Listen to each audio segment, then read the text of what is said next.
Il est 12h44. Alors que de nombreux jeunes n'arrivent même pas à écrire français correctement, le petit Robert prend une initiative qui crée la polémique. Il fait entrer sur son site internet les pronoms inclusifs, comme on dit, YEL. C'est de l'écriture inclusive, c'est aussi un acte politique de faire ça. Arthur Pereira, avant d'être en direct avec une députée LREM, membre de la commission des affaires culturelles, Arthur Pereira avec nous. Arthur, expliquez-nous ce que c'est que YEL. IEL, vous n'en avez peut-être jamais entendu parler, c'est un pronom de la troisième personne du singulier, tout simplement la contraction du pronom féminin elle et celui du masculin il.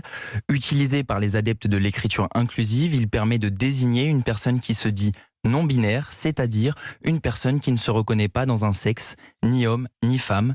IEL a été ajouté il y a quelques semaines dans le dictionnaire. La direction du petit Robert a justifié son choix, d'abord en disant qu'il était de plus en plus utilisé dans nos mots de tous les jours, surtout chez les jeunes.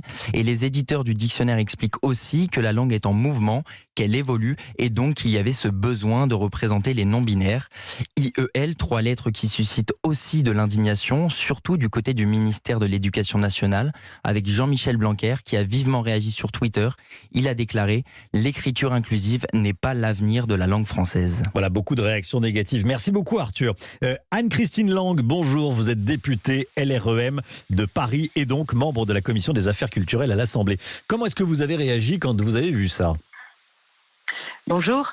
Oui, alors je ne sais pas si c'est véritablement de l'indignation, mais c'est en tout état de cause de la désapprobation.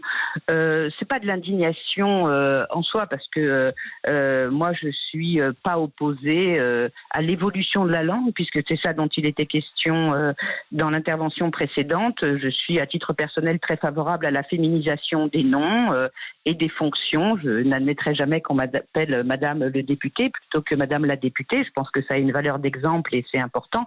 Mais là, pour évoquer une personne par un prénom neutre, puisque c'est ça dont il est question, évoquer une personne par un prénom neutre, quel que soit son genre. Un pronom neutre, oui.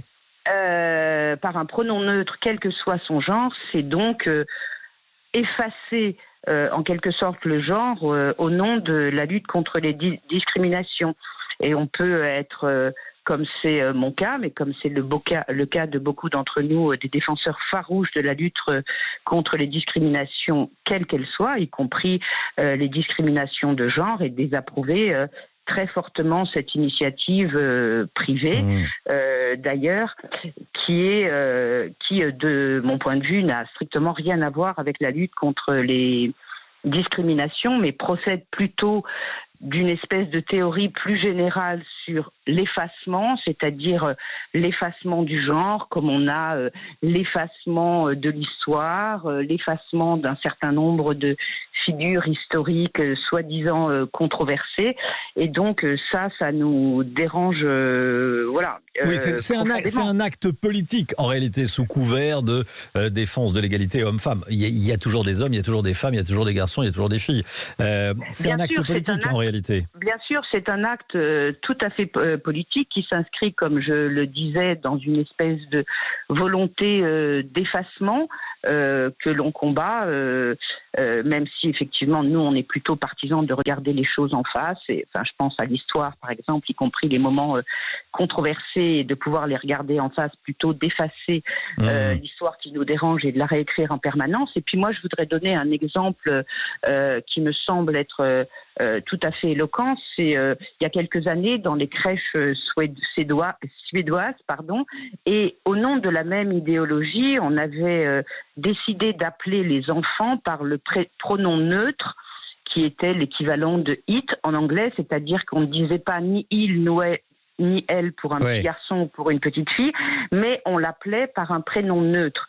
Moi, je serais quand même très curieuse de savoir le nombre de parents actuellement dans les crèches et les écoles françaises souhaitent qu'on parle de leur enfant ou à leur enfant. Oui, vous posez la question et vous avez une idée de la réponse. Merci beaucoup. Un prénom neutre. Oui. Et dans ce que je voudrais dire, c'est que sous un prétexte d'inclusion, en fait, on est dans d'une politique d'exclusion qui exclut Ça finit par exclure. la moitié des Français qui ne savent même pas de quoi on parle, et surtout les enfants qui sont en train d'apprendre à lire et pour lesquels on accroît les difficultés. Effectivement. Merci beaucoup, Madame la députée. Merci d'avoir été en direct avec nous dans Europe Midi.